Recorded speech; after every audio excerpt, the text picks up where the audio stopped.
A continuación vamos con el primer panel llamado Retos de los equipos in-house en materia de libre competencia, patrocinado por la firma de abogados Serrano Martínez CMA.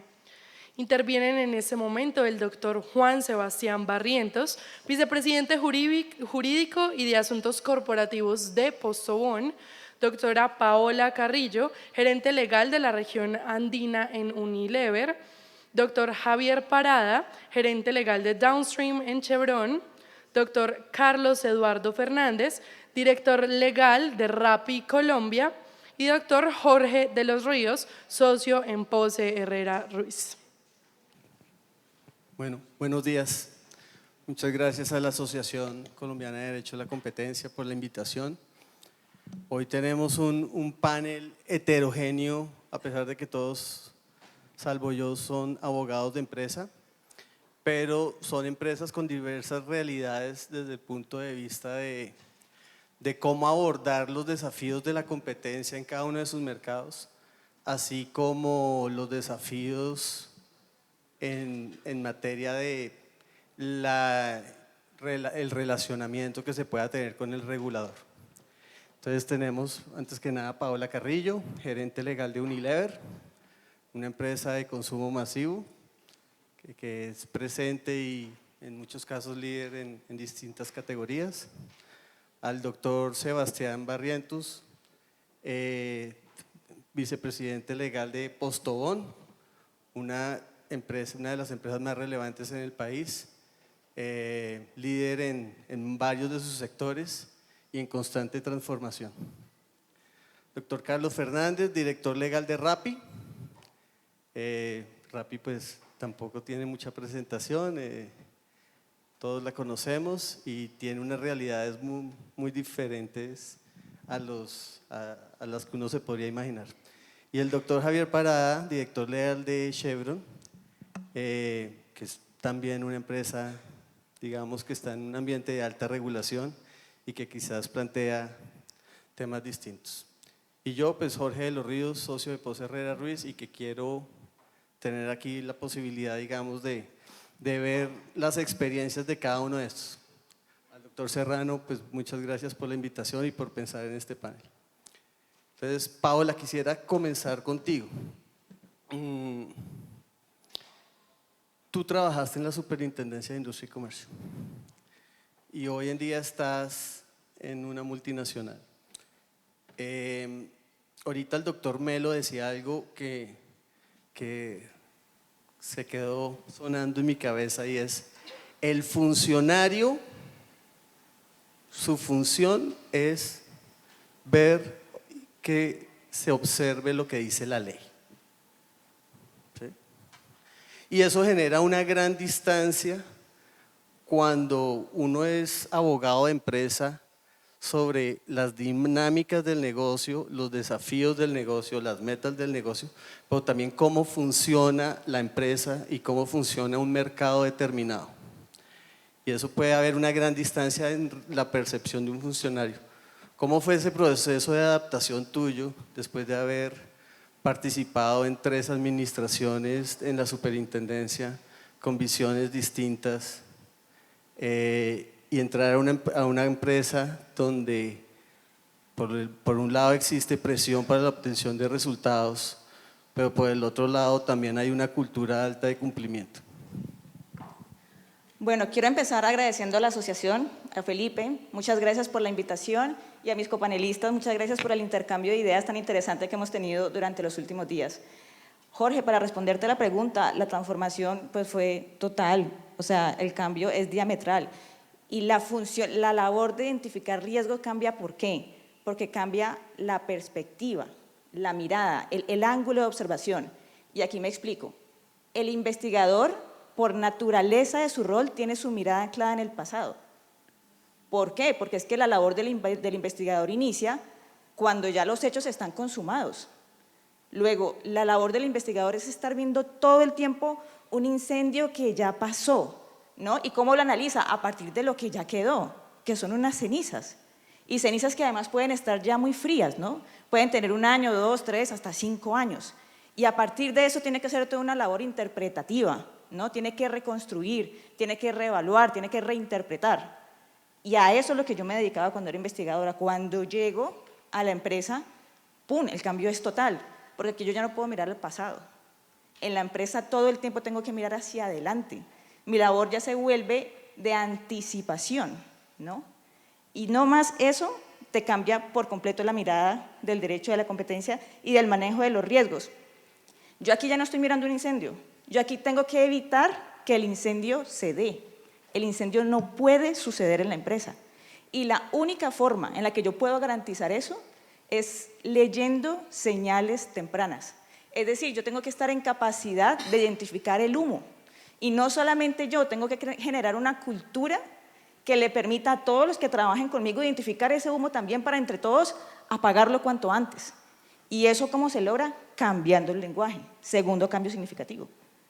Yo, para poder ayudar a mi empresa, tengo que dejar ese tecnicismo que tanto me ayudó en la Súper. Lo tengo que dejar de lado. Y mi lenguaje, ¡pum!, cambia a un lenguaje de negocio, estrictamente de negocio. Yo en una junta directiva no estoy con un código en la mano. Yo en una junta directiva necesito entender las siglas, necesito entender ese mensaje que está detrás de esos códigos que ellos se mandan y que son rapidísimos.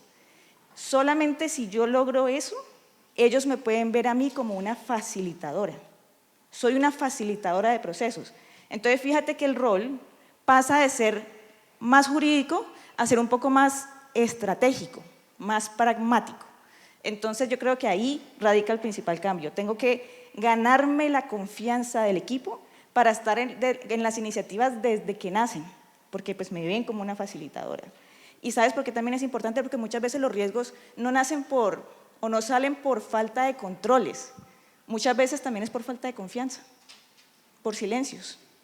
Entonces, nada, eso es en resumen la transformación de mi visión respecto al manejo de riesgos de competencia. Gracias.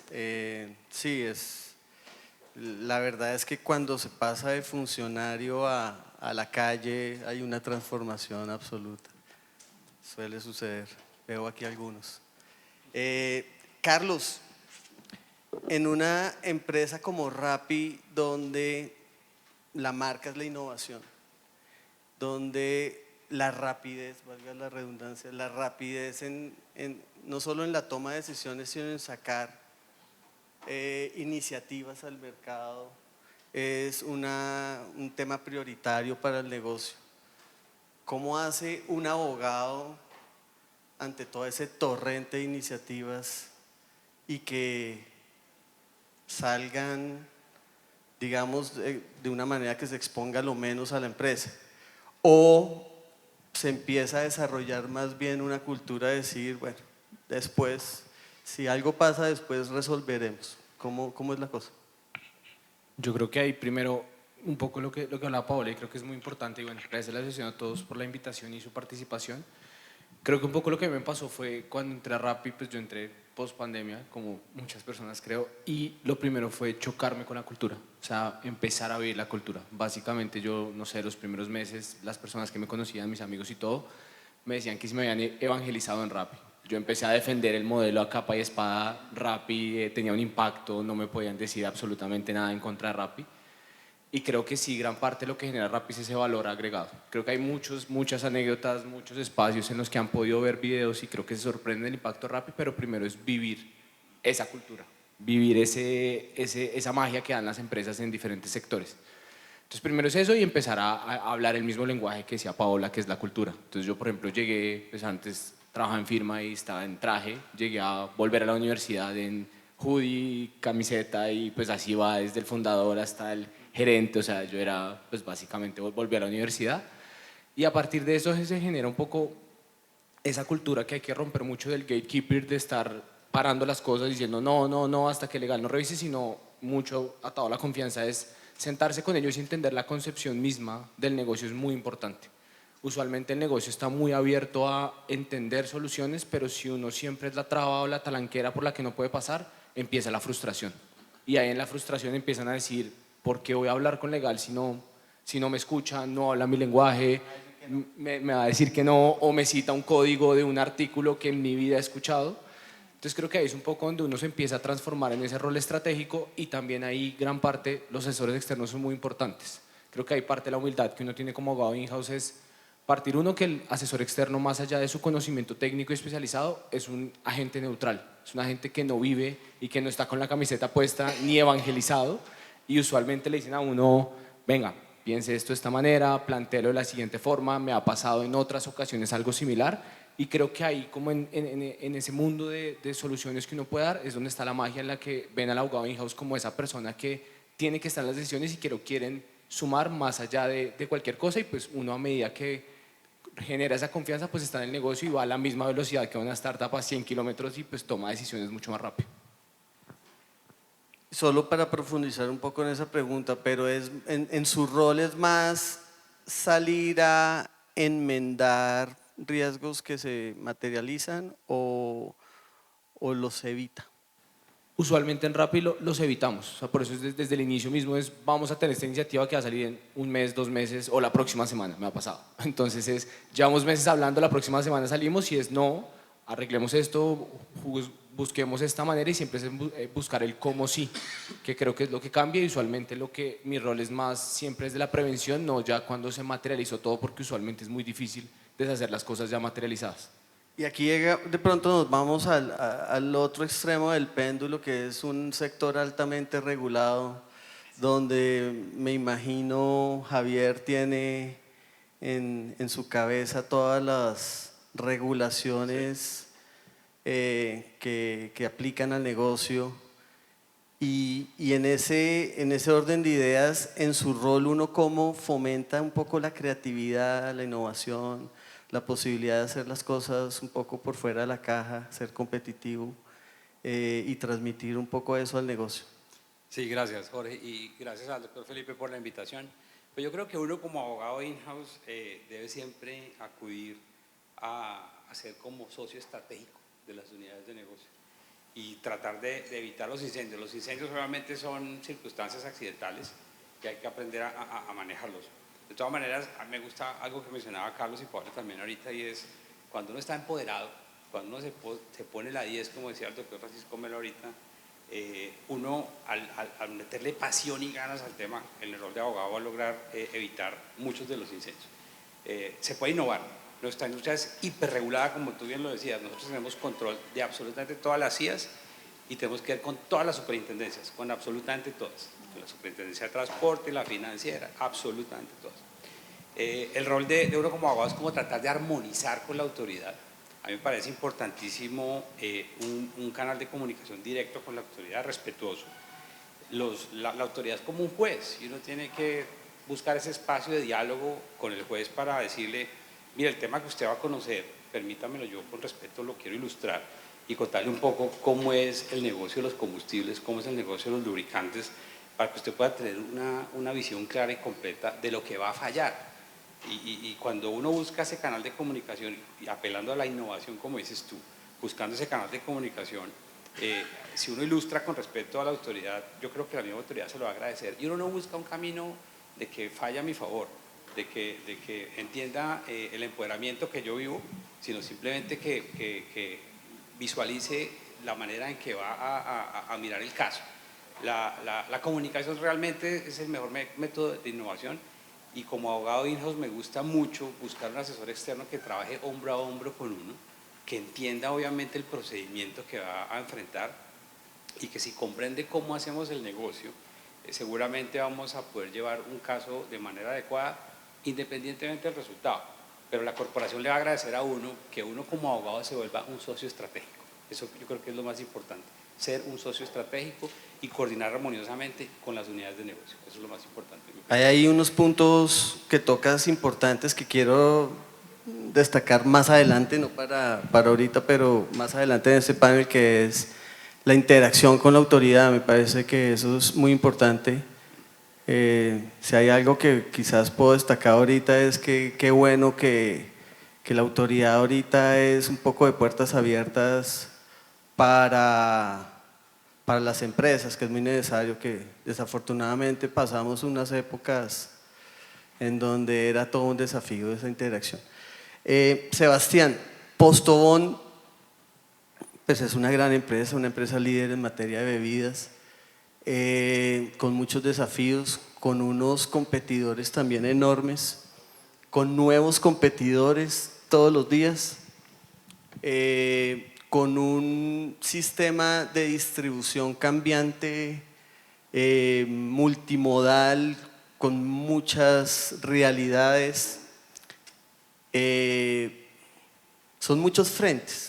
En tu rol como vicepresidente legal, ¿cómo atender todos esos frentes cuando cada uno de ellos plantea una dinámica de competencia completamente diferente y en donde quizás para la empresa es casi que imposible poder tomar una regla única para todos los distintos aspectos del negocio? Con lo cual, digamos, hay que ser muy sastre hecho a la medida para cada línea de negocio. ¿Cómo manejas eso? Bueno, Jorge, mil gracias por la invitación, a ti y a la asociación, a Felipe. Ve, yo te contaría lo siguiente. En consumo masivo estamos viviendo dos grandes transformaciones a nivel global que están moldeando los modelos de negocio y las empresas en esta industria, y claramente Postobón no es la excepción. Uno de ellos es la relación de la triada marcas, canales y consumidores, y el otro es tal vez un fenómeno muy transversal, que es una transformación digital en todos los procesos core del negocio. Y esas dos transformaciones, revoluciones diría yo, si uno lo ve pues, con la profundidad en la que llegan, tienen dos fenómenos. Uno, hay un consumidor mucho más hiperconectado, hay un consumidor mucho más informado, empoderado. Eso hace parte, digamos, del fenómeno digital que se viene viendo en los últimos años. Y el otro es una proliferación de canales de distribución, donde pasamos de tener dos tipologías de canales tradicionales, el canal tradicional, el de tienda a tienda, y el canal moderno, a tener hoy los hard discounts, las tiendas de conveniencia, los cash and carry y claramente los canales digitales. Y que además son unos canales con poder. Totalmente. Y entonces ahí voy a hacer un poquito de énfasis en esa primera transformación de la relación de la triada, donde se rompe un paradigma que tradicionalmente en consumo masivo existía, y es que el canal se subordina al consumidor y básicamente la empresa buscaba tener una propuesta de valor casi que única y exclusiva al consumidor, y el canal tiene que adaptarse a tener el producto para que el consumidor llegue allá. Con esta proliferación de canales y un consumidor más empoderado, y también lo que hemos visto en los últimos años, un entorno inflacionario grande, los canales empezaron a crear su propia propuesta de valor. Y eso lo hemos tenido que entender nosotros, las compañías fabricantes y dueñas de marca. Y eso nos ha llevado a que tengamos que entender la marca como una plataforma de dos puntas. Y aquí me voy a conectar un poquito a las plataformas como Rappi, como Uber. Creo que las marcas hay que verlas un poco desde esa óptica. Una plataforma de dos puntas donde yo tengo por un lado al consumidor y hay que tenerle una propuesta de valor al consumidor, y por el otro lado tengo al canal donde yo también tengo que tener una propuesta de valor específica para ese canal, porque no todos los canales tienen las mismas o atienden las mismas misiones de compra del consumidor. Y cuando uno empieza a entender a la marca como una visión platformica, uno puede entender ya cómo establecer su estrategia ganadora como compañía. Y esto pues obviamente nos ha implicado unos desafíos, unos retos grandes.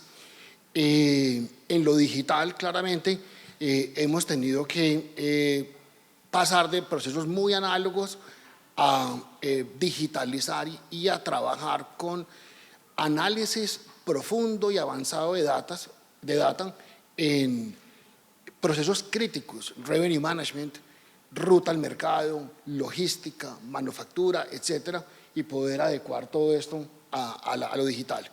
Los equipos legales nos tenemos que adaptar a esas nuevas realidades, tenemos que facilitar, habilitar las avenidas de crecimiento en esto, tenemos que aprender y ejecutar al mismo tiempo, tenemos que navegar la incertidumbre, no muchas veces sabemos cuál va a ser el contexto de esto, pero yo siempre he dicho, bajo la convicción de hacer lo correcto, un tema transversal, la ética y la visión de cumplimiento siempre de frente, pero siempre entendiendo que tenemos que ir asumiendo riesgos y que las respuestas no las tenemos siempre.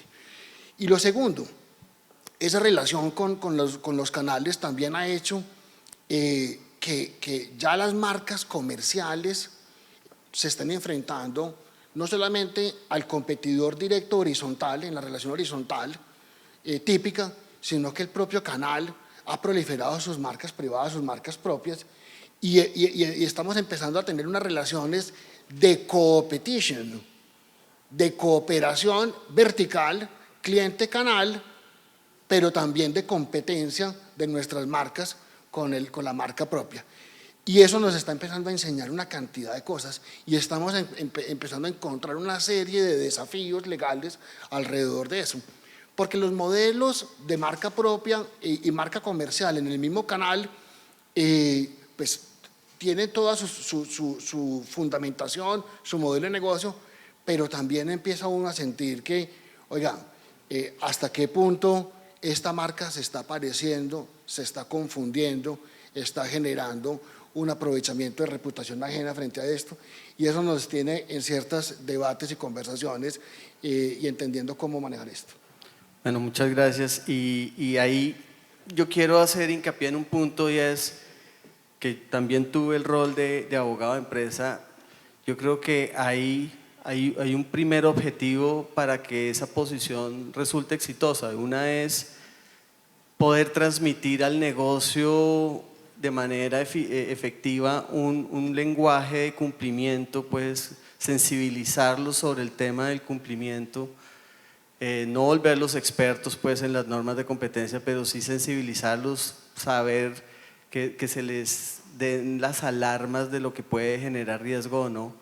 Pero por el otro lado también existe un desafío, que es sensibilizar a la autoridad de competencia respecto del conocimiento del negocio, porque pues la norma no aplica igual para una industria regulada o para una empresa de tecnología donde pues no hay reglas regulatorias. Entonces, en ese orden de ideas, Carlos, en relación al compliance, pues Rappi, digamos, yo ya no la calificaría de startup, ¿no? Ya es una empresa con presencia en varios países. Pero ¿cómo es la cultura de cumplimiento en una empresa como Rappi? Si nos pudiera decir eso, o cómo hace usted para sensibilizar a esa cultura que nos describía ahorita de dirigidos a la acción, de sacar las cosas, de creer, que además están convencidos sobre los beneficios de su propuesta. ¿Cómo los sensibiliza un poco en temas de cumplimiento? Yo creo que es un punto fundamental, es primero, como bien lo decía Pablo, es poderse sentar en la mesa, y creo que para sentarse en la mesa uno tiene que mostrar realmente que está preparado para situaciones de alto estrés o grandes jornadas de trabajo. Entonces creo que la transformación es, si uno como abogado llega simplemente diciendo la norma establece o hay una política para, usualmente existe un conocimiento, pueden ver el riesgo, pero solo cuando lo ven a uno realmente en esas situaciones de estrés, jalando con el negocio al mismo tiempo, trabajando a grandes horas, es cuando dicen como venga, esta persona está comprometida, y más allá uno transforma la cultura, transforma cómo las personas se reflejan y se evidencian en sus decisiones. Entonces ahí es cuando empiezan a ver el abogado de venga, es que yo quiero que esté en la mesa, es como primero sentemos el abogado, hablemos con él, cambiamos la cultura. Como en sí mismo pues las políticas son muy buenas, son normalmente muy bien diseñadas, pero creo que la implementación es donde está la magia, y donde está la magia es cuando uno ya está en la mesa, uno puede hablar de casos prácticos, hablarle de temas de la vida real que ellos viven y ven, porque genuinamente uno pues desde abogado puede estar a 10.000 pies creyendo que la operación está perfecta, pero siempre pasa es que me citaron a reunión a alguien y no sabía qué hacer, y cuando uno se vuelve como ese casi consejero o persona a la que llaman, es creo que ahí donde realmente se genera esa cultura de cumplimiento preventivo. Y es como, me acuerdo que en algún momento hablé con este abogado me dijo X cosa y eso empieza a quedar como en su bagaje y siempre quieren saber como ese incentivo, como esa pregunta de prefiero validarlo antes de tener esa discusión o situación incómoda con el abogado que me va a decir que no seguramente, pero siempre es buscar como esa parte de generar cultura, que creo que es lo más importante. Y lo que les decía, si uno no se mete en el rol o en la cultura misma de la empresa y creer imponer una cultura diferente, va a chocar mucho. Me llevo el punto es de que el abogado sea un business partner de verdad, pues mejor dicho, porque es que hay empresas donde el abogado, el área legal la ven como un tema reactivo, salió este problema, resuelva. Hay otros que son, digamos, donde se incorporan al abogado como parte de la toma de decisiones, y eso depende mucho de la cultura empresarial de cada una. Y frente a, dirigiéndome a Javier, usted lleva muchos años en Chevron Texaco y me imagino ha podido ver toda una evolución, no solo del compliance, sino de lo que sirve y de lo que no sirve a la hora de sensibilizar al negocio. ¿Qué herramientas en el caso de ustedes cree que son adecuadas? ¿Cuáles de pronto han decidido un poco dejar de lado? Sí, gracias, Jorge. Sí, son varios años, pero son años de mucho. No, por eso estoy diciendo que usted sigue siendo muy joven y… Muchas gracias. Sí, como Benjamin Button estoy. Pero la verdad es que tal vez lo más importante de eso, uno puede llevar muchos años o pocos años. En mi opinión, tal vez la herramienta más exitosa como abogado in-house es liderar con ejemplo. Si uno lidera con ejemplo, y como decía muy bien ahorita Carlos, uno hace los entrenamientos de compliance. De hecho, en Chevron es mandatorio todos los años. Tenemos que hacer un entrenamiento en los terminales, a la fuerza de ventas, a la parte de finanzas, donde enfocamos siempre el tema básico, ética y conducta en los negocios. Y uno puede recitar absolutamente todos los manuales de las empresas son perfectos, o sea, son como una Biblia. Pero si uno no lidera con ejemplo, si uno no les expone con casuística, como decía usted ahorita, Carlos, donde la gente realmente pueda vivenciar el código de ética y conducta de los negocios sobre la práctica de cómo hacer negocios, de cómo exponer en una reunión donde está la competencia, en cómo dirigirse a una autoridad con casuística, con lecciones aprendidas, con best practices. Yo creo que esa es tal vez la herramienta más importante que va a lograr que el abogado in-house pueda interrelacionar y hablar muy bien con las fuerzas de ventas, con las áreas de servicio. Es tal vez la herramienta que yo más recomiendo, inclusive al interior de mi equipo. Desde el equipo nosotros manejamos, por ejemplo, litigios en toda Latinoamérica, y para nosotros no es muy fácil entender las regulaciones de las autoridades, incluyendo las de competencia en otros países, en países donde no es fácil o donde simplemente no existen inclusive normas. Caso Honduras, por ejemplo, o recientemente en Guatemala, que ya hay una adaptación de normas de competencia. Entonces, como tratar de llevarle a la fuerza de ventas la manera de cómo comportarse, de cómo hacer los negocios bajo la línea estricta de ética, es humanizarla, es liderando con ejemplo. Gracias. Y ahí, Sebastián Postobón, una empresa pues, colombiana tan tradicional, grande, ¿cómo se vive una realidad de compliance? ¿Para ustedes eso fue algo que adoptaron desde el punto de vista cultural con facilidad o lo consideran más un concepto importado pues, de las multinacionales? ¿Cómo se vive en una empresa local el tema de compliance? A ver, Jorge, yo te diría que eso hace parte del ADN y de la cultura organizacional de las compañías. Yo creo que cuando uno forma su organización basada en principios éticos, el tema del cumplimiento pues es tranquilo y transparente. En el caso nuestro tenemos dos equipos, un equipo legal y un equipo de compliance. Hay organizaciones que lo tienen juntos. Y yo creo que siempre hay discusiones de si debería estar junto o separado.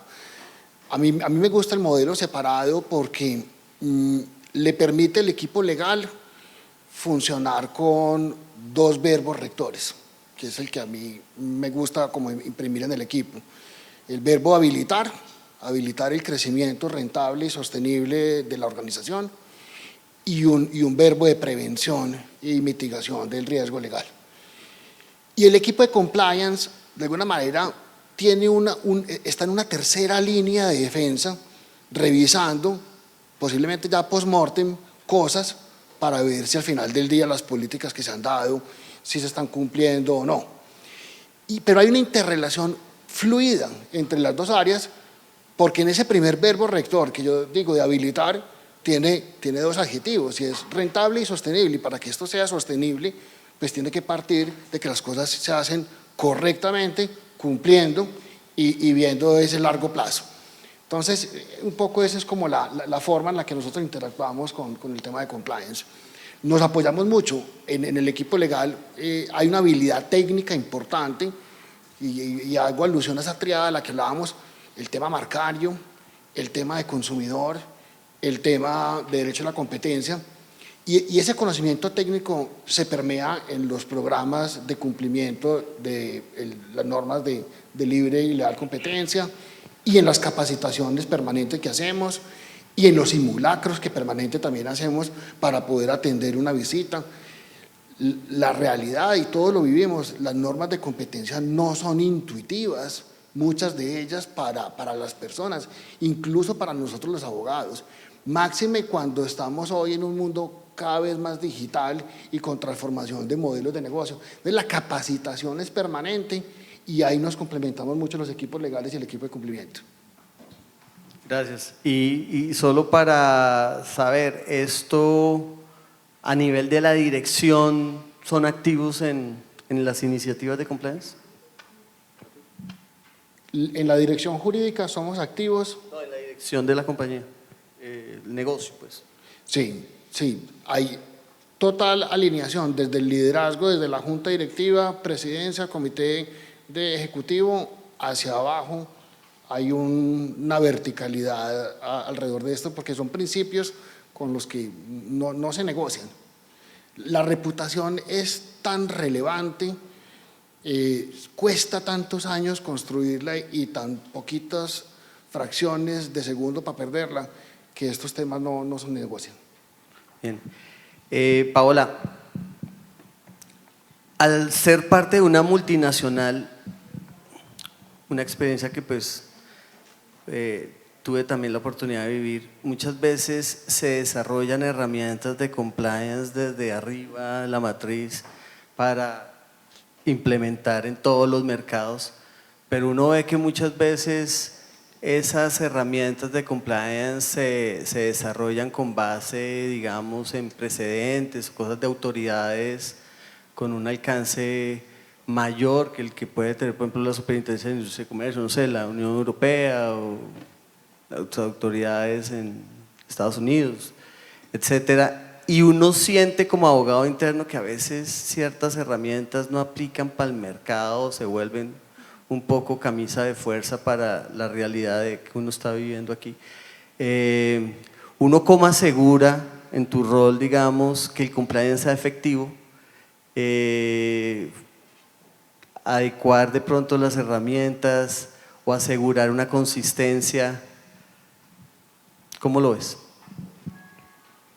Pues a ver, yo te diría que para uno mantener consistencia en mercados tan distintos y recibiendo uno directrices tan distintas, desde global, ¿no? Y además cada vez se la ven como decía Carlos, a 100.000 pies de altura, lo que a mí me ha funcionado es cambiar las normas por principios y conectar esos principios con el código o con la política de la empresa. ¿Por qué toca hacer eso? Porque cuando yo hablo de principios y los conecto con tu política de empresa, y no importa dónde esté ubicado el trabajador. Si yo no lo hago así, me tocaría manejar un discurso distinto por país que tengo a cargo. Y eso se me vuelve totalmente ineficiente e insostenible para el negocio. Eso así no sirve. Pero si yo hablo de principios básicos, establezco un marco y lo digo, esto no lo puedes hacer porque es política de la compañía o vas hasta acá, pues ya yo no caigo en el error de decir, como tú estás en Bolivia, tú puedes ir un poquito hasta acá. Tú como estás en Colombia te jodiste, te toca un poquito menos, porque ahí sí genera unos riesgos peores. Entonces, si yo hablo desde principios y esos lineamientos que me vienen desde global los tropicalizo un poco, ahí yo logro mantener consistencia en la política de compliance. ¿Y sabes qué otra cosa me ha servido? No estar hablando o no estar buscando adhesión, digamos que a mis directrices a través del miedo a la consecuencia de la norma, porque eso a la gente comercial le choca. Entonces yo nunca estoy, evite sanciones, ¿no? Hacer esto puede llevarlo a que se imponga una multa de tantos salarios mínimos, empezando porque le choca con que uno les hable de salarios mínimos. ¿Salario mínimo de dónde? ¿De cuántos en euros? ¿No? Entonces eso no pega. Pero si yo doy la recomendación atando los hechos a su impacto en los resultados, ahí siento yo que me escuchan más. Por ejemplo, yo no digo, por favor, no compartas tu estrategia de precios con tus competidores porque eso es ilegal y te va a poder llevar a esta sanción económica dependiendo del país. Yo digo pilas, donde esto lo sepa un competidor, pues va a conocer tu estructura de manera anticipada y va a salir primero que tú, y sale 5 pesos por debajo, y llega primero al cliente, y te conquista primero al canal, y te dañó tu plan de ventas, te dañó tu cumplimiento. Eso ya lo ven mucho más tangible, lo ven más real y lo ven más cercano. Cuando uno habla desde la norma, muchas veces lo ven por allá, como que eso no es conmigo. Cuando tú lo matas al plan de crecimiento que tienen, pues te escuchan un poco más. Entonces yo creo que para poder lograr esa consistencia en medio de tantas directrices y de tantas normas y de tantos niveles de enforcement, porque yo no puedo comparar el nivel de enforcement de, por ejemplo, Bolivia, de la Agencia de Fiscalización de Control de Precios, con la de la Superintendencia de Industria y Comercio en Colombia. Cuando yo no hago eso, sino que me voy a esos principios, los tropicalizo un poco y lo bato a la gestión de resultados, ahí logro mantener consistencia en la política. Para mí, digamos, en mi experiencia, yo creo que la principal herramienta de compliance, más allá de las políticas que se diseñan, era salir a la calle con el de ventas y ver cómo es la realidad. Eso me resultaba bastante efectivo. Quiero entrar en este siguiente bloque en los retos en cada uno de sus mercados desde el punto de vista de competencia, regulatorios,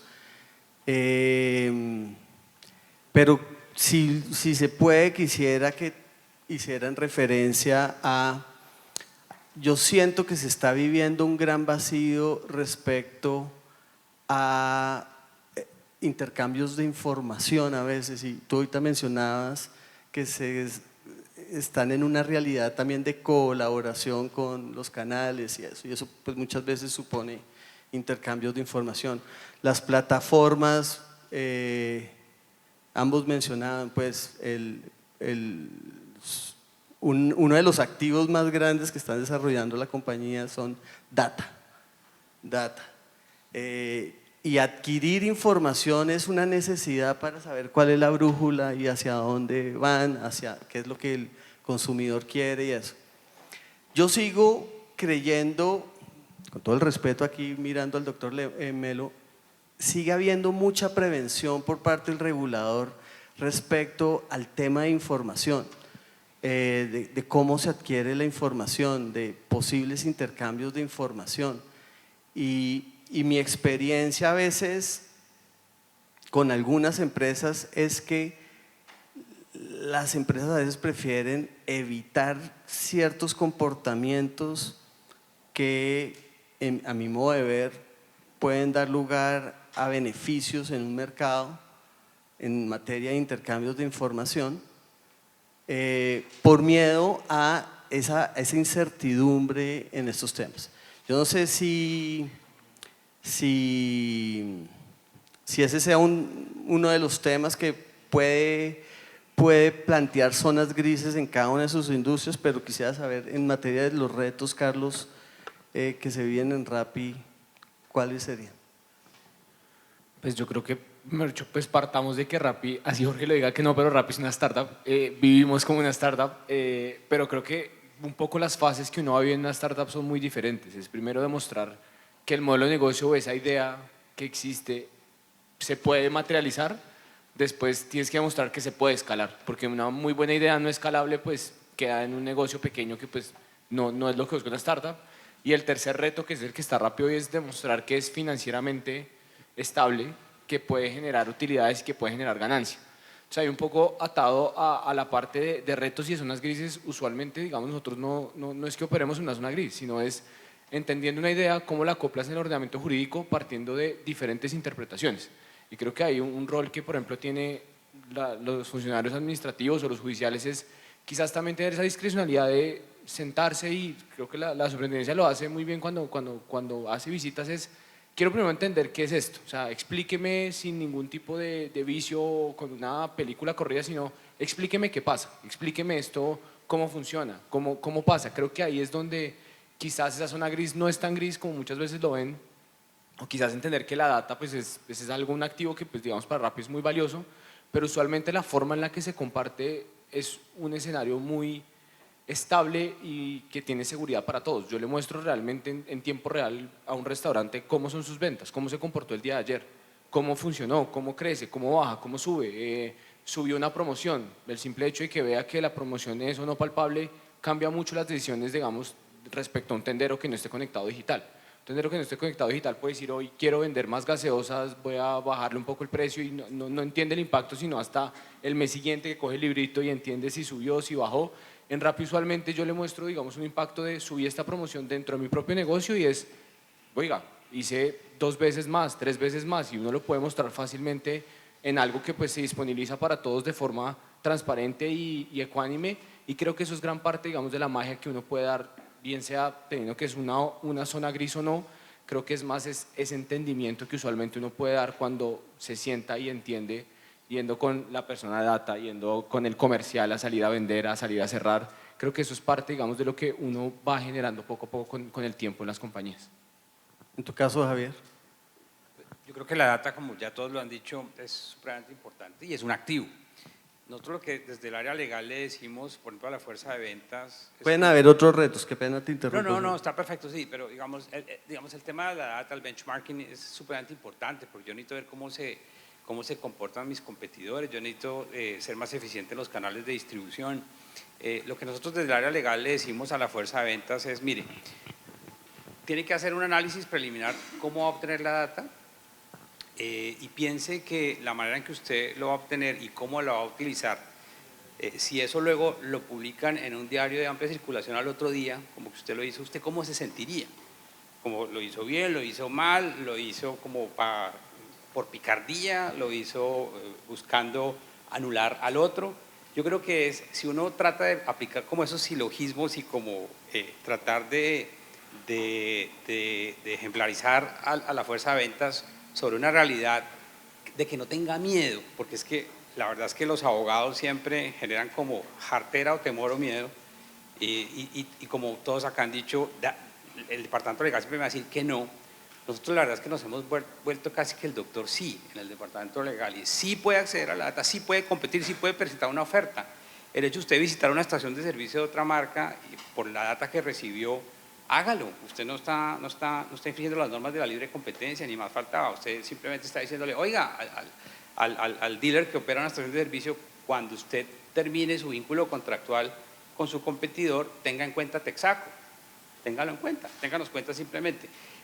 Eso hace unos años en la compañía no se podía decir, eso, claro que rayaban compliance y lo van a echar. Nosotros hemos cambiado mucho eso. Y tal vez la herramienta de acceso a la data, a la información, de la manera en que lo busquen, de la manera en que la utilicen, de la manera en que la capitalicen, es tal vez lo más eficiente. Entonces, sale publicado en un diario de amplia circulación, se siente tranquilo, hágale, no tiene por qué ir siempre al área legal para todo, no tiene por qué ir al área legal para hacer negocios, definitivamente no tiene que hacerlo. Más bien invíteme a mí y vamos a campo, como tú decías hace un rato, y si vamos a campo los dos, y no me presentes como el abogado, sino simplemente preséntame como un socio de negocios, vamos a poder llevar de la mano juntos una buena materialización de un futuro negocio utilizando data de manera responsable. Paola, ¿tu caso? Bueno, en mi caso el reto es un poco distinto. Con el tema de data y manejo de información, el principal reto que yo tengo es que las relaciones ya no son como tan horizontales y tan verticales como uno las veía, al menos cuando estaba en la autoridad, ¿no? Entonces el tema es la interacción de mi equipo de ventas con sus clientes y proveedores, que ya no son solo clientes y proveedores, sino que suelen ser también competidores al tiempo, con marcas propias. Ese para mí es el mayor reto, que eso ya no es así y así, eso es como así todo el tiempo.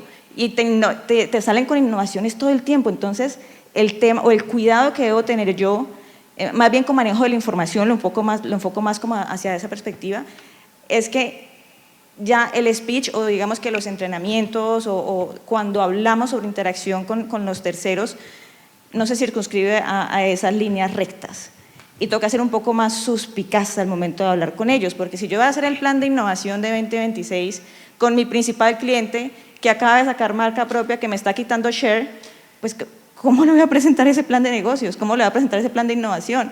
Se lo tengo que presentar igual, porque es que mi venta o mi cuota de venta pues está atada a la gestión que hago a través de ese distribuidor, pero no puedo abrirlo tanto como lo hacía antes. Para mí el principal reto es ese, el manejo de la información en relaciones que ya no son tan rectas. Sebastián, en tu caso, ¿qué retos hay?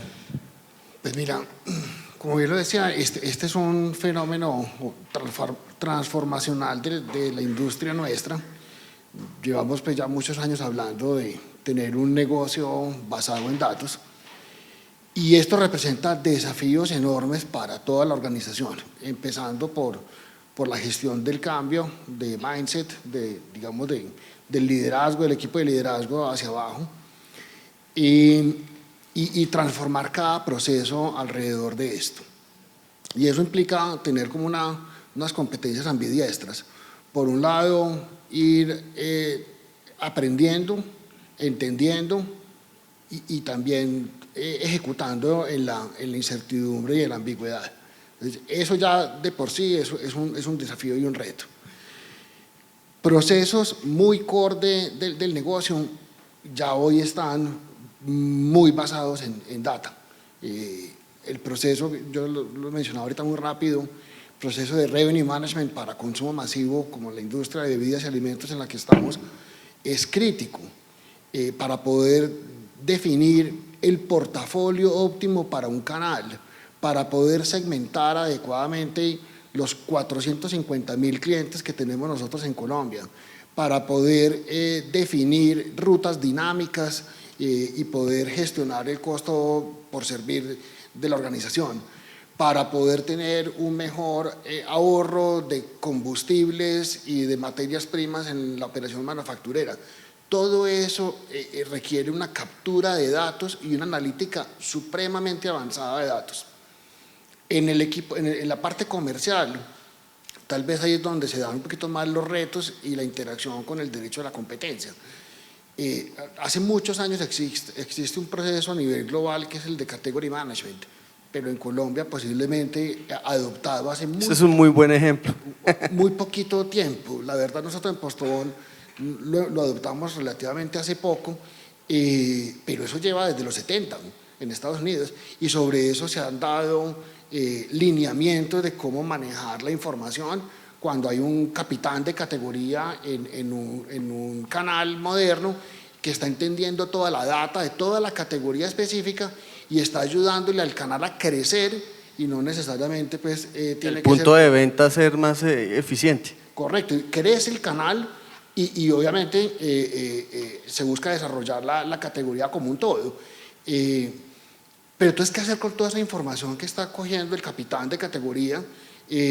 ¿Cómo no transmitírsela a otras áreas que pueden utilizarla?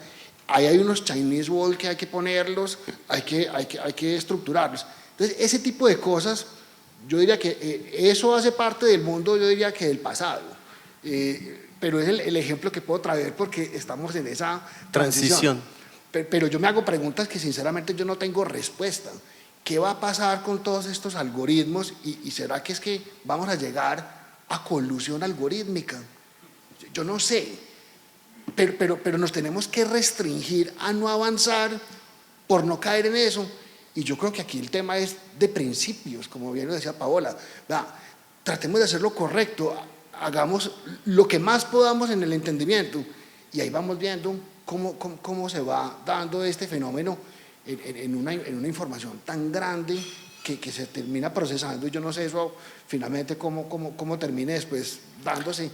No Pero tengo respuestas. ahí tocas un tema, y es que pues todo eso conlleva a una mayor transparencia en los mercados, Sin duda. que en últimas suele verse con bastante sospecha.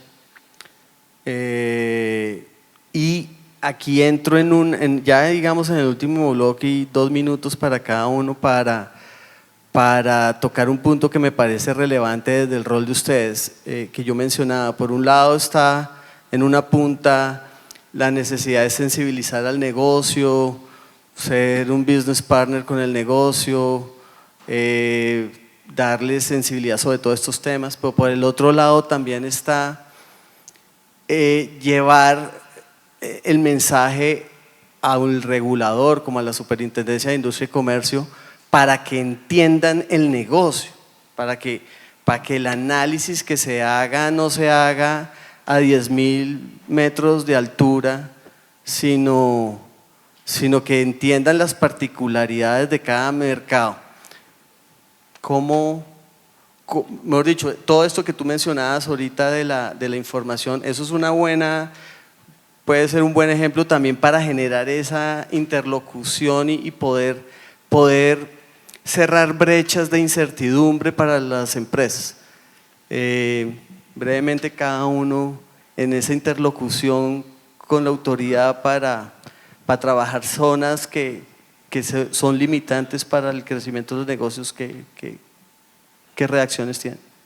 Digamos, como lo decía al comienzo Jorge, el tema de los canales de comunicación con la autoridad no tienen que tener ninguna prevención. A mí siempre me gusta hablar de la concertación normativa, y la verdad es que a la autoridad a veces le da miedo hablar de concertación. ¿Cómo yo voy a concertar con el particular si yo soy la autoridad?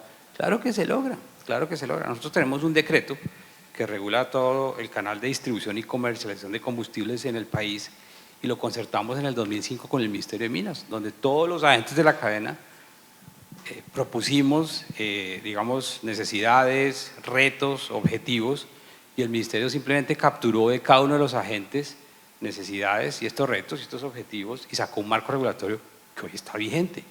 Es decir, que el tema de la concertación regulatoria, del tema de la concertación normativa, es un vehículo ideal para que la autoridad, cualquiera que ésta sea, entienda muy bien el negocio que está regulando, y sobre todo pueda hacer una verificación de cumplimiento de normas, pero no como un ente castigador, sino simplemente como un ente donde hace un monitoreo y una verificación, donde se debe partir y presumir de la buena fe, que es lo que uno esperaría. Y si se fortalece este canal de comunicación con la autoridad, yo creo que las partes vamos a poder convivir. Me refiero a las partes, a la autoridad y el particular. Al final del día estamos en un mismo territorio, estamos en un mismo mundo, donde simplemente la autoridad, el particular lo debe ver con respeto, obviamente, como autoridad, pero no como el ente castigador. Canal de comunicación es importantísimo, el diálogo, sin que la autoridad vaya a decir que está prejuzgando, o el que más hable con la autoridad va a obtener mejores beneficios en sus negocios. Absolutamente. La concertación se logra, y la concertación de regulación es lo ideal. La misma OCDE pues promueve y promulga que haya cada vez menos regulación, y los países en desarrollo pues ¿qué es lo que están haciendo?